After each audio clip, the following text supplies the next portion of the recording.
Is that better? But you'll notice that none of that has been applied to my POC imagery, okay? So if you had 25 products open and you finally get to the perfect construction of the perfect map here, there is a button on the side, if you look where my cursor is down at the bottom,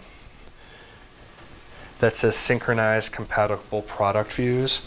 So if you happen to have the map that you're pleased with up in front of you, and you click on that button, what will happen is that all of your other products will immediately jump to that view, okay? It won't change where you are on the sliders and the color bars. No, you'll still have to go back and redo the color bars for the other product. But at least now, when I'm flipping between my two products here, I'm looking at exactly the same field of view, geographically, okay? Before we get much farther, let's talk about saving the data. So you'll notice that under File, there is Save Functions, okay? So in this case, I've manipulated the product. I can save it. There is a feature in CDES that to save a session, you need to convert all of your image analysis into the standard beam format.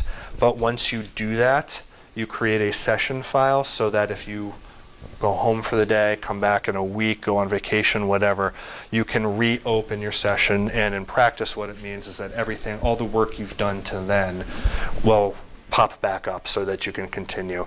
And that's a really good thing because you can get into the weeds of getting your color bar perfect, your line thicknesses on everything perfect, and you might not want to go through that process of giving birth again later. So save early and save often. All right, so layers. A question was raised what layers mean and masks.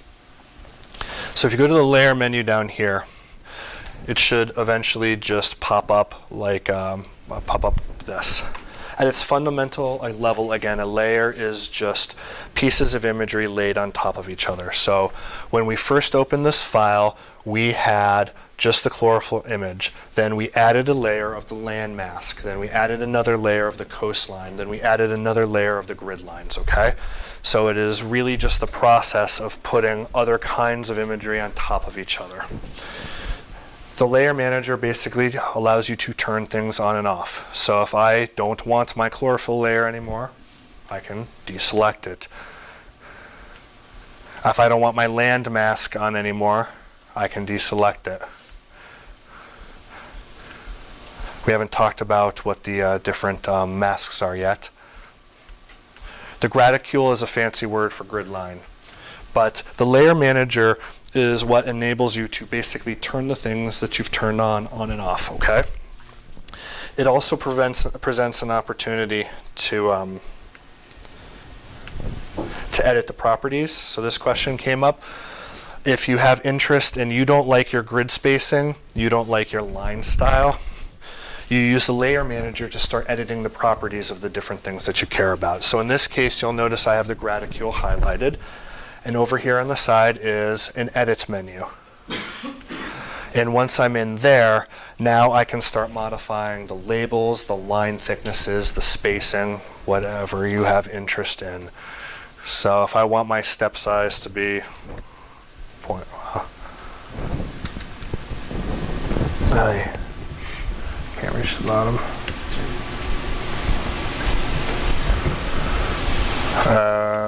This is not, yeah, well there, now you can see what I did here. I wouldn't recommend it per se, but you have those options. How did you pull up that window? Okay, so let me close it again. I'm in the layer manager. I have what I care about highlighted here. And there is an edit here, which will pop that back up. If we don't have this graticule, whatever. Okay, the graticule is just the grid that you can turn on and off. I didn't start it, then I won't see it in my... That's correct. You have to add it the first time, yep. So the CDES developers like to remind the scientists that they spent a lot of time manipulating this so that we wouldn't have to. I say this all the time. We worked really hard on this so that you didn't have to learn how to do all of that stuff. But play around with the grids if you have interest in it. At this point, you can change everything from the transparency of your grid line to its thickness to the angle of the labels on the side. I mean, they got really down deep into the weeds of what you can do with this, with the idea that someday somebody is going to take a screen capture of this and put it into a paper. That is their goal. So for all of the different things that we're controlling here, and we haven't talked about vector data yet, this layer manager is where you can start editing the properties to customize the view that you're looking at, okay? What I think is probably the most useful tool in all of this is the mask manager. All right, so the mask manager is this tab over here. So jumping ahead a little bit to the data processing lecture, remember, we are doing this operationally. We're not going through petabytes of data looking at every imagery and doing things by hand. And so we know that there are going to be conditions where our algorithms work very, very well, and we know there's going to be conditions where they don't. So the process of trying to keep track of that is as you're doing, for example, the level 1B to level 2 atmospheric correction process, that a bunch of different conditions are searched for, and if met, then a flag is set, okay? And so there are roughly 30 different flags that appear during satellite data processing. And their use is to tell the end user that something happened for this particular pixel that is out of the ordinary in some way. So if you don't trust the value, you might look at the flags and masks to see if there was anything unusual that happened during processing. And so it ranges from everything at the top, which is just atmospheric correction failure, which means it just, the atmospheric correction couldn't proceed, to, hey, I think this is turbid water. So they vary in range in their utility and power too. Some of these are subjective, and so, like the turbid water one, some condition or threshold would have to be met for that to be, for that one to be set to non-subjective. There's cloud or ice here. We just know that there are ice masks that we use. The mask manager allows you to turn these on and off. And so you can see where the clouds are in a particular image just by using that button in the mask manager. In this case, you can do the turbid water one, and not surprisingly, the coast of Long Island Sound and up the seaboard towards Maine, it thinks it's turbid water, what have you. They're described on the right here. There is literature online on the Ocean Color website that can describe them. In terms of image manipulation, the two columns that you might care about are the color, and maybe more important to the transparency. All right. So if I don't want my clouds and ice to look as white, I can change it to fuchsia. If I want them to be a little bit more, 0 indicates it's masking everything behind it. If I want to be able to see through them, I can change that to 2. You have a lot of different options in configuring how the masks show up on your imagery. That is totally publication quality. That is nice. Question. Sure. Prod fail. Is it common that much of the Yeah, funny you should have picked that one. That is probably the least useful flag the way it's currently used here. So when we get into the data processing, I'll show you how you can pick the different geophysical products that you want to produce. And in the case of this example file I created, I put in 10 or so. Some of these products are really robust and never fail. Some of them are totally flaky and always fail. The way this flag is used is that if any of them fail, it gets set. That's not particularly meaningful. So when you see that happen, then yeah, that means somewhere, almost everywhere, one of the ones I picked just totally pooped the bed.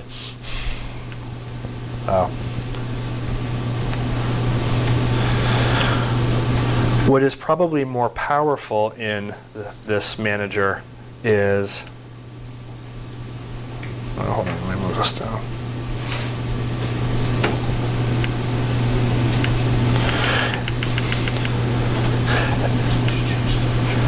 Is that you can create your own masks based on conditions. Okay? So you have two options up here. In one case, you can create a range mask. So let's say that on the product, let's go, I'm gonna, hold on, let me cancel. Let me switch over to my PSC map here. That I want to identify everywhere in this image where POC is less than 0.5. And maybe that was a bad example. All right. Sorry.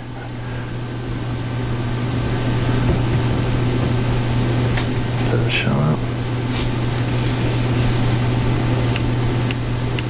I don't see anything changing. That's a shame. Because it's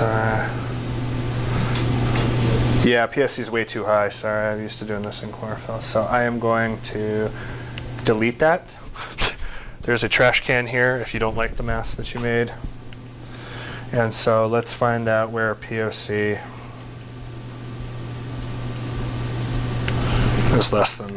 is between 100 and 300. Okay? And so in this case now, you can identify those pixels where that certain condition is met. All right.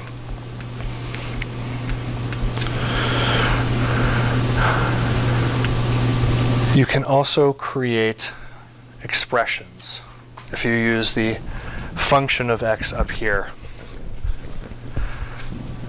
So in this scenario, you would be able to pick your source of data and do like AND functions or functions like moderate glint is set or cloud as ice is set or something else is set. But you can get more complicated in terms of what you're able to do here. Does that make sense? We don't have to go through that exercise per se because it's already 10:30, but if you wanted to, sky's the limit to, like if it's not available, if you wanted to combine a bunch of different ones or say, I don't trust one of these and I want to change it, this is where you have the opportunity to do so. We'll come back. The reason I'm rushing through this particular one is we're going to come back to it in a little while. All right? So, can you imagine a scenario per se where I only wanted to collect data in Long Island Sound? Like I just wanted to export this information to a text file, or for whatever reason, that there's a bunch of imagery here, but there's one little part of the world that I have some interest in. What do you think it would be easy to necessarily draw a shape in there? Probably not. So there's, just to give you kind of a higher level of example of where these flags and mask manager can be pretty cool, is that if you were to notice that at the top here, there are some drawing tools, all right? So hypothetically, let's say I want to draw a box around Long Island Sound. You'll see that another layer appeared. Any shape or line that you draw is going to appear as something called a geometry. All right? Just legacy of how the software was developed. But that's what that box is. So I can turn it on and off.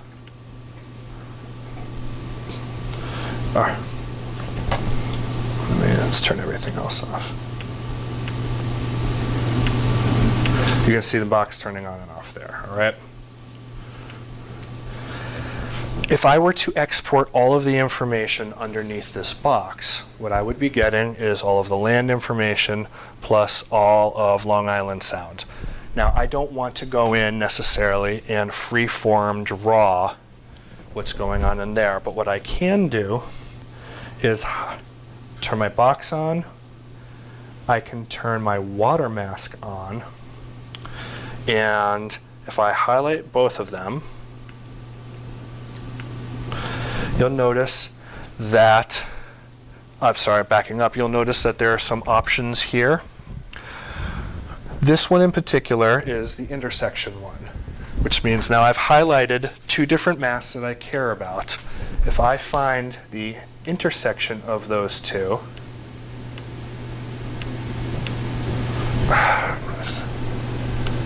sorry. What I'm doing here.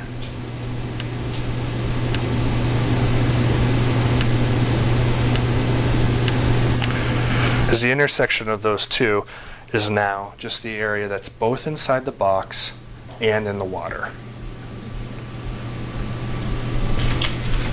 Does that make sense? Why intersection like this still grayed out? You need, once you highlight a number of different products, it should appear. But you may have to make sure they turn blue. Oh. So you can't just check them, you have to highlight. Exactly. Checking them just turns them on and off. And so you know, now you can see that my box is there. One of the bugs about this that I don't actually like is that once you highlight a box, until you physically turn that layer back off, it'll stay on your map forever. So that's why I switched over to the layer manager and got rid of it. But the general idea is, once you've done that, highlight the two that you care about, and then your intersection option should be. And so if you can imagine what these others are, difference between the two. You get to pick which one you're using as the baseline, the complement of the two, and so forth. All right, so with that, oh no, what's going on with my other thing? So we have some rudimentary statistics. Any questions on the layers and masks? There's going to be an exercise that forces you to learn this a little bit in more detail. But do we have any questions at this point? All right. So let's go back to our file manager here. Up at the top, you'll notice there are some basic statistical packages up on the right. So there are some simple ones that it just displays statistics for, let's see, we didn't do that. For everything in the image. In this case, I don't know if you saw what I did. I clicked on the sigma here, which displays statistics for a selected band. In this case, we're looking at POC. Nothing showed up when I first collected it, which is why you hit this refresh view button, and then that information should suddenly appear. And you'll basically see things that can be calculated very, very quickly and very, very simply and just very generically. So you have a histogram, you have a cumulative distribution function for the different values, some distribution statistics on the left. Nothing that is particularly of particular interest until you use things like the region of interest mask. So if I click the button up here, what a region of interest is basically is allowing you to drill down into any of the flags that you actually set, okay? So in this case, if I want to get all of the statistics for just the things I believe are under turbid water, you would select your region of interest mask, you would select turbid water, you would refresh, and then you can see the statistics also refresh there too.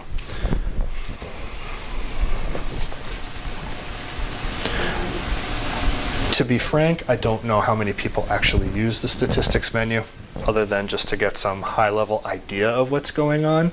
But getting back to our discussion about how to configure your color bar and so forth, this can give you some first-level information. We're going to go through all of these, but for now, let's just do some simple. We'll do one more simple one before we get into the scatter plots. Oops, wrong button. Let me shut it on there. Histogram, same thing. You get that's this fancy little histogram icon up here. Histogram for POC, it's not computed yet, so I hit the refresh view button. It appears. If I had interest in the region, this time I only care about what's under high glint is Mass, sorry, bad example. Only in the coastal zone. Could refresh that statistic. It does its best to be smart about what you might want for your axes label to look like, but if you don't, then you can click on the Edit Properties button, where you can change your titles, you can change your axis labels, you can do pretty much anything you want. Again, the staff building this both in Europe and the US put a lot of thought into doing this kind of stuff so that you could pop it into a presentation very, very quickly. So let's do another exercise. Jeremy, when Yeah. you say, we're going to do all this stuff, we'll add a layer of this and a layer of that. Yeah. Then, presumably, and I don't have this on my laptop, there's some place that says, combine all the layers and save this as a JPEG or PNG or something? Yes. Yeah. Yep. So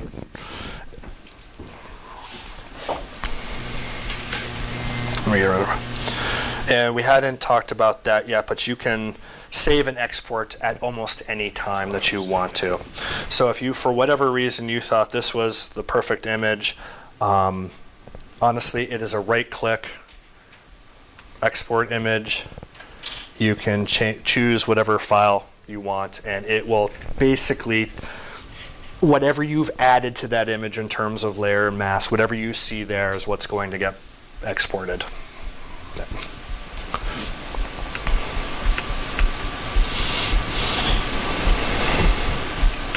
So just seeing that all the way through, save the image to my desktop. And it is, I don't know what.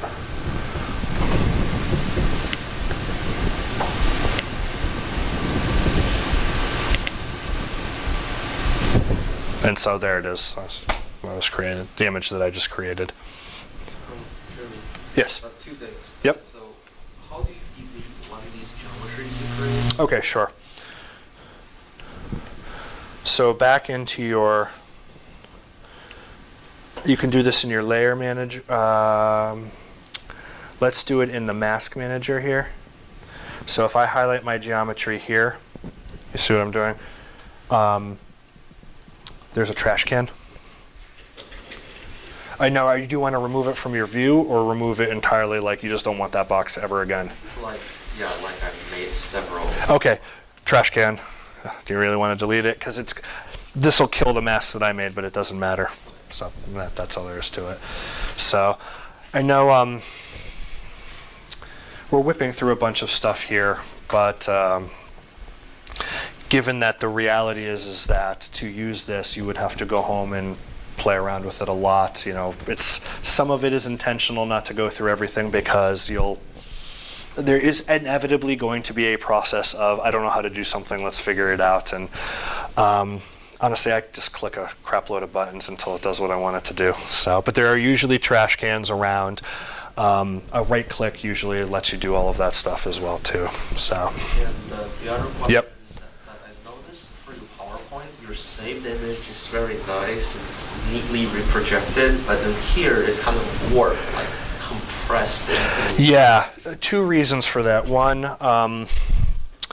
the image I'm using in my PowerPoint is not the same image that we're using in the example here, which is just my my mistake in what I uploaded. So, but also, and I have to be honest with you, I haven't quite figured this out. The last time I used CDAS, I could stretch the image just by clicking on it down in the corner. It's not happening for me. So just put a pin in that and I'll figure it out over lunch, or I'll do what I would encourage you all to do. I'll go to the forum and ask the question, but it's not. Meaning that if I don't want this shape, I want to make it half its size. Actually, it used to be that you could. Right now, if I change this window, you can see that this is the only way I know how to do it, that if I wanted to have a rectangle in this dimension versus a rectangle in this dimension, there was a time where you could do that in the window here by just clicking on it. Now the only way I know how to do it is to physically change the size of the software package itself. So, but that's getting back into one of those things where there's more than one way to do it, and I don't often have the right answer for it. So, okay, to the exercise. You don't need to do this for the Bay of Fundy. Pick whatever region you want, but generate a water-only. Find some unique structure in the image like I did in Long Island Sound. Create a mask that is water-only for that region, which is going to require making that geometry and then finding the water mask. Use the intersection of flags and the histogram tools to start getting just a general histogram for that image. Maybe move the access labels around a little, and then create another mask that combines other different flags and do the same thing over again. So in this case, I just really want you to play around with the masks tool and some of the rudimentary statistics, okay? Any questions? Yeah. How do I get it to choose a different band?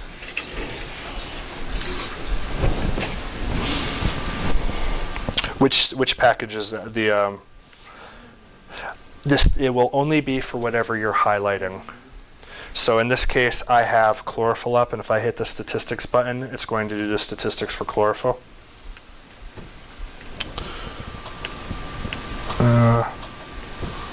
Puking.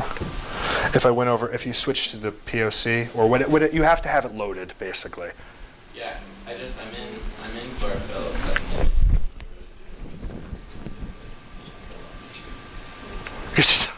Awesome. Because, just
If you happen to be somebody who is into GIS, you can also export it as a GeoTIFF file. If you're very, very, very hardcore, you can also export it as a comma delimited text file. Knock yourself out. So that is one way. There is a option to go absolutely crazy and export in other ways. The one I wanted to highlight is you can create a Google Earth image, if a KMZ file, if you were so inclined.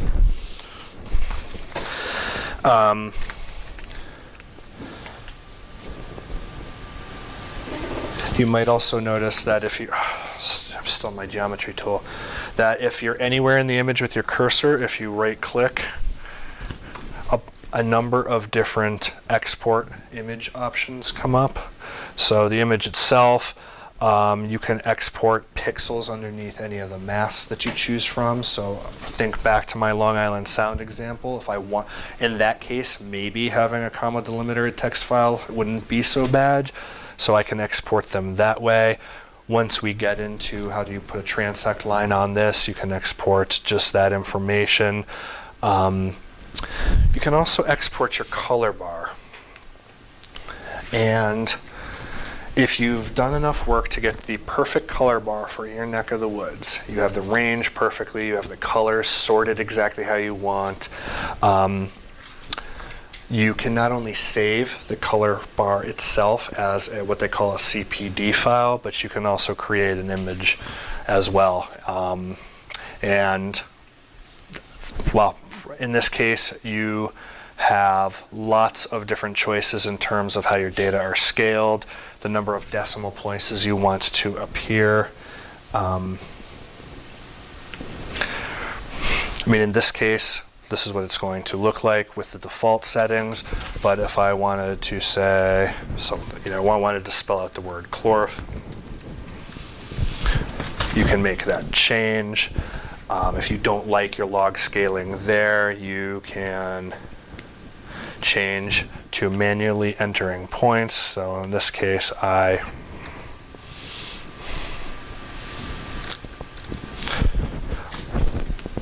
want to have my labels be exactly what I want. You can do that. This again falls into playing around with all of what I can say from the highest level here is that it's not always consistent the way things were designed, but everything you do in here has a properties menu somewhere. More often than not, you can get it to right clicking. But general idea is you should be able to customize almost anything that you want to do, whether it's your histogram, whether it is your color bar, whether it is your image, everything should be customizable. So just as a general rule of thumb, as you leave this lab and you start going forward, keep in the back of your head, if you don't like the default configuration, you can change that. In fact, you can go so far as to export, I think you can export your settings. So if you were to add or drop different different menu items on here,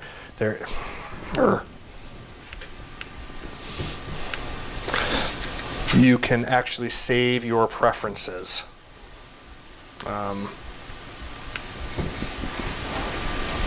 Okay, so that you could come back every time and have things set up exactly the way you had it when you left. All right. Should also note that any of the masks that you've made, you can export as well so that you can save them and bring them back in later. That only works when you are using a product from the same file. So the satellite coordinate system is not gridded by nature. So if I am a scanning radiometer that's doing this, I'm kind of looking at a sphere obliquely, which is why if you were to look at a full swath, this is Greenland, but it shouldn't look like that. It should look big. If you create a mask down here and then you open up another view of Long Island Sound from another day, your mask isn't going to work anymore. So you can save all of your masks, but it only applies to that particular file that you have interest in. But imagine you mapped it to a Mercator projection and you did the same thing, then it would be applicable no matter how many times you used it. Just be aware that the examples we're doing here are in a level 2 coordinate system, which is not projected to anything. It's just what the satellite sees in its native form. So, okay. How's everybody doing with all of this? This is pretty freeform. So, I mean, you're not, again, anything in turn, before we get into how do you put field data on and do things like that, is there anything we should review? We have, I'd say we'll work till 11:45 and then take a few minute break before lunch. Nothing. We can come back to it later, but I think more of the work we'll do after lunch will be data processing.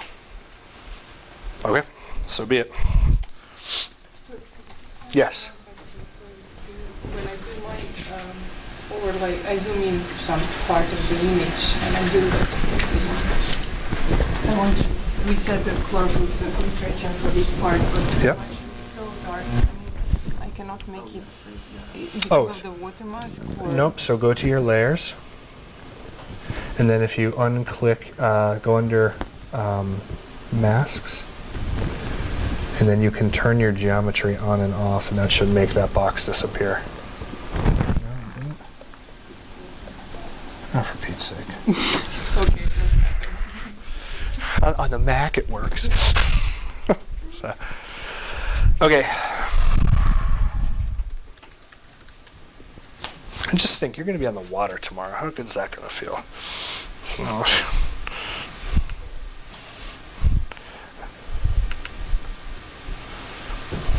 So let me get rid of the.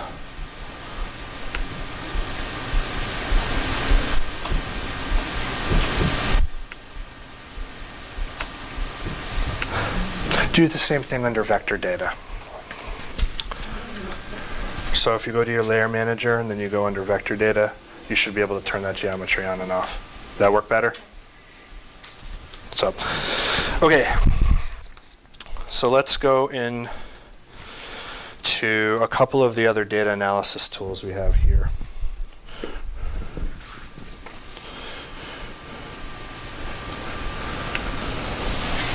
Okay, scatter plot is exactly as you might imagine it. It takes all of the satellite data, either in your image or your region of interest, and it just plots one product versus the other. So this is not versus field data at this point. So I choose one axis here, I choose another axis. In the second pull-down menu, I reset the image, and the scatter plot is created, okay? It has the same features as the histogram, where you can change your axes, you can go down here and edit titles, you can edit ranges, you can change the colors that you want to use. If you want to zoom in and out, it is just clicking and dragging a box.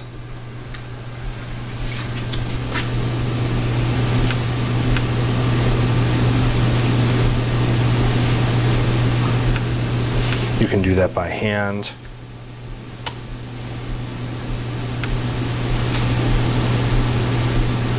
So nothing too fancy. Let me choose my axis. It won't let you. Did you unclick auto min-max? Yeah, still when I click the box, it won't let me choose anything. Really? Let me.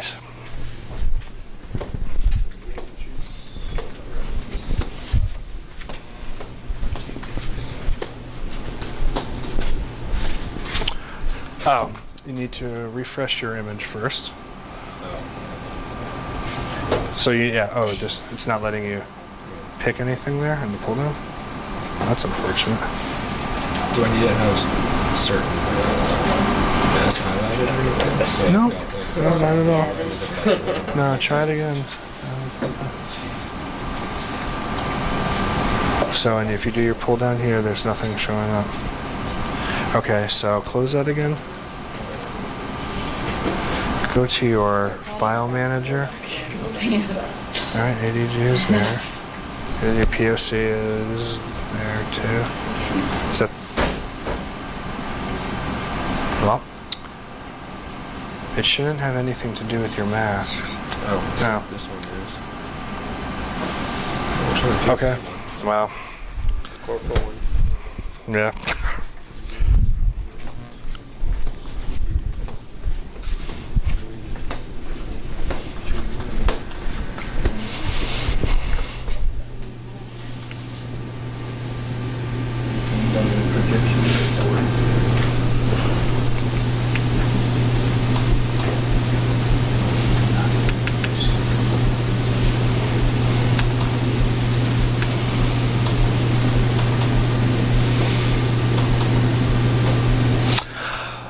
Okay, so that is one way to look at the data. Another would be to start, use the geometry functions again. So we talked quickly about the polygon, we've looked at the box.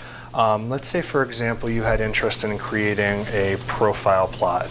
Profile plot is when you want to, basically a transect. So if I take my line drawing tool here, and I wanted to go from Martha's Vineyard offshore, I can draw a line. Okay, you can see it here, it showed up in yellow, so let me change my color bar to make that a little bit more palatable to see.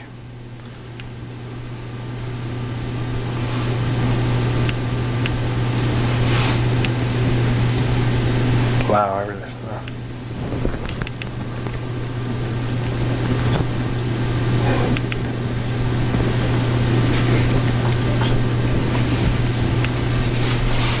Okay, you can see the line that I drew. There's nothing magical there.